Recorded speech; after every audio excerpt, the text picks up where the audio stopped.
Singly reinforcement design यहाँ पे देखेंगे। ये सेक्शन है हमारा सिंगली रेनफोर्समेंट का। ये इसे बोलते हैं एन, यानी कि न्यूट्रल एक्सेस। ये बीच में जो ये हो गया हमारा AST। ऊपर वाले पार्ट को, इस वाले को, इसको बोलते हैं ASC। ये यहाँ से लेके और ये कवर तक ये डिस्टेंस हो गई D, यानी कि इफेक्टिव डेप्थ। ऊपर से लेके ये नीचे तक D, यानी कि टोटल डेप्थ। ये वाली डिस्टेंस B, यानी कि विड्थ ऑफ सेक्शन। ये जो बार हैं ये हमारा एरिया है सरिया का, जो सरिया हम प्रोवाइड करते हैं, इसे बोलते हैं AST। AST यहाँ पे AST का मतलब है स्टील, और ASC का मतलब है यहाँ पे कंक्रीट। तो दो चीज़ें इंपॉर्टेंट हैं। ऊपर वाला पार्ट हमेशा लेते हैं कंप्रेशन, नीचे वाला होता है ये टेंशन में। और कंप्रेशन और टेंशन को जो लाइन डिवाइड करती है उसे बोलते हैं हम NA, यानी कि न्यूट्रल एक्सिस NA। अब आगे बात करेंगे। ये पार्ट है, ये इसको बोलते हैं हम D', यानी कि कवर। अब एक क्वेश्चन यहाँ पे बनता है कि कवर कितना प्रोवाइड करते हैं। तो कवर वो पार्ट होता है RCC में जिसमें सरिया और जो बार की जो फिलिंग करते हैं उसके बीच में जो गैप छोड़ते हैं। तो ये मोस्टली लेते हैं 40 mm टू 50 mm। अब एक चीज़ यहाँ पे मेन है कि हम लेंगे यहाँ पे मॉडुलर रेशियो। तो मॉडुलर रेशियो क्या होता है? m, small m। इसका फॉर्मूला होता है 280 डिवाइडेड बाई 3 सिग्मा CVC। और सिग्मा CVC की वैल्यू हमें मिलेगी कोड से। कोड में देख लेंगे क्या वैल्यू है, वहीं से ले लेंगे। अब जैसे कि M15 ग्रेड के लिए होती है Fe250 के लिए ये वैल्यू हमारी होती है 5। ऐसे M20 Fe250 के लिए ये वैल्यू होती है 7। तो यहाँ पे निकालेंगे M की वैल्यू ऐसे निकालेंगे 280 divided by 3 into sigma CVC ले रहे हैं हम यहाँ पे 5। तो ये वैल्यू आ गई हमारी 18.34 समथिंग जो भी है। अब आगे देखेंगे। यहाँ पे सेक्शन में एक क्वेश्चन बनता है कि सिंगली रेनफोर्स्ड डिजाइन है ये। सिंगली बीम तो ये होगी हमारी, और डबली बीम अगर होगी यहाँ पे तो केवल एक ही डिफरेंस है साफ साफ कि उसमें दोनों साइड में बार प्रोवाइड होंगी, कंप्रेशन में भी और टेंशन में भी। तो वो हो जाएगी हमारी डबली। अब यहाँ पे ये इंपॉर्टेंट टर्म हो गई, ये हमारी ये नीचे M हो गई। उसके बाद यहाँ पे मेन रोल होता है न्यूट्रल एक्सिस का। न्यूट्रल एक्सिस होती हैं दो हमारी यहाँ पे। पहले न्यूट्रल एक्सिस होती XC, यानी कि XC का मतलब है यहाँ पे क्रिटिकल NA। दूसरी होती है XA, यानी कि ACTU, एक्चुअल न्यूट्रल एक्सिस। अब यहाँ पे हम देखेंगे कि XC का फॉर्मूला होता है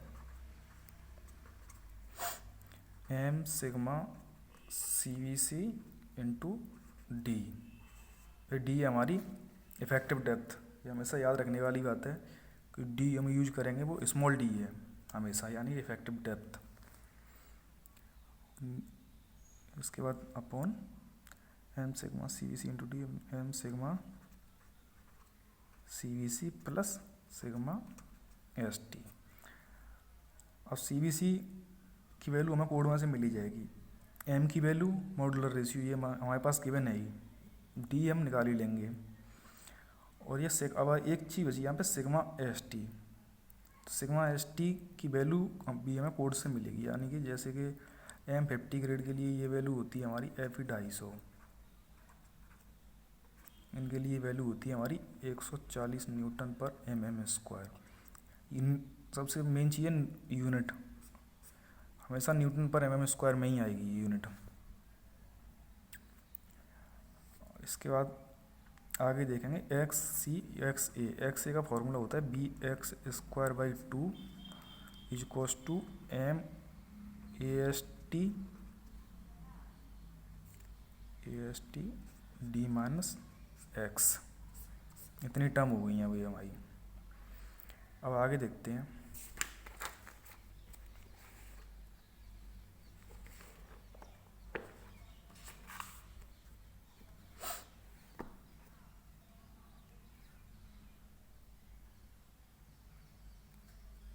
अब आगे देखेंगे कि हमें करना कैसे है। जैसे कि हमें अभी पिछले वाले फॉर्मूले में B X square by 2 equals to M A S T D minus X, तो ये वैल्यू मिली हमें। तो जैसे मान लिया हमने डी, हमें कैपिटल डी दे रखी है न्यूमेरिकल में, जैसे कि ओवरऑल डेप्थ। तो हम ओवरऑल डेप्थ कैसे निकालेंगे, जैसे कि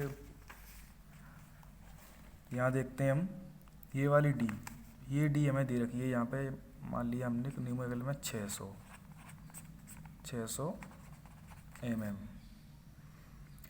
और निकालनी कौन सी हमें ये। तो इसका सीधा सीधा एक ही फॉर्मूला है। आगे देखते हैं। अब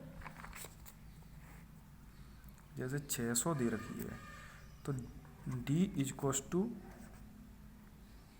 डी माइनस, ये फॉर्मूला है हमारा, sorry, D equals to D minus D dash. तो 600 दे रखी है पहले से, 600 डी डैश ये हमें माननी है 40 टू 50 mm, जो भी आपका मन हो आप मान सकते हो उसको, माइनस मैं यहाँ पे 50 मान रहा हूँ, तो ये डी हमारी निकल के आ गई 550। ये बहुत ध्यान रखने वाली बात है यहाँ पे कि डी जो हमें यूज़ करनी है वो हमें इफेक्टिव डेप्थ यूज़ करनी है। ऐसे पिछले वाले फॉर्मूले में जो हम यहाँ पे पहला मैं बताया था, ये वाला क्रिटिकल न्यूट्रल एक्सेस वाला, यहाँ भी स्मॉल डी दे रखी है हमें ये। अब आगे देखेंगे, यहाँ पे हमारी इतनी हो गई। अब यहाँ पे एक चीज़ और देखने को मिली है इस फॉर्मूले में, ए एस टी।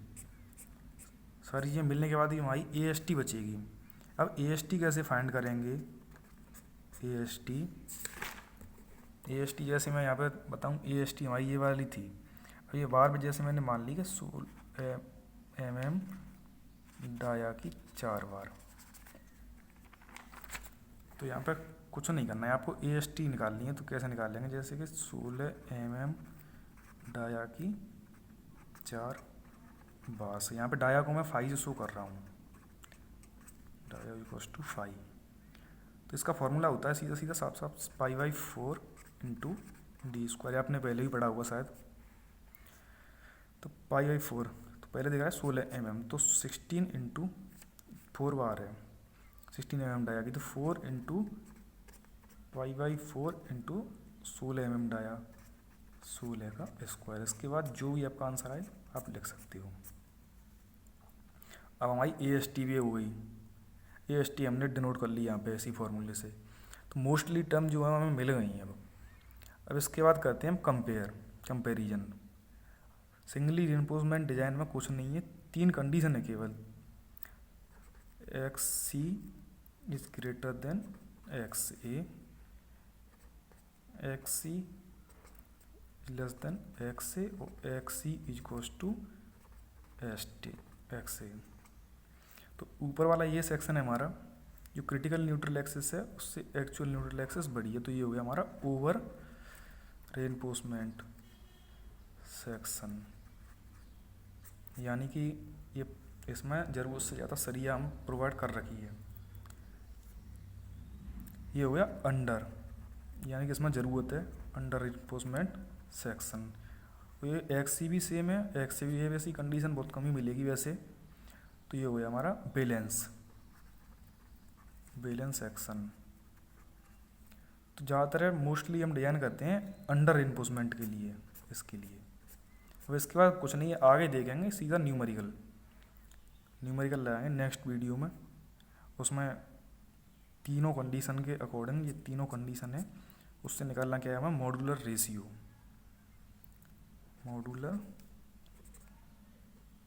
रेशियो हम फाइंड करेंगे।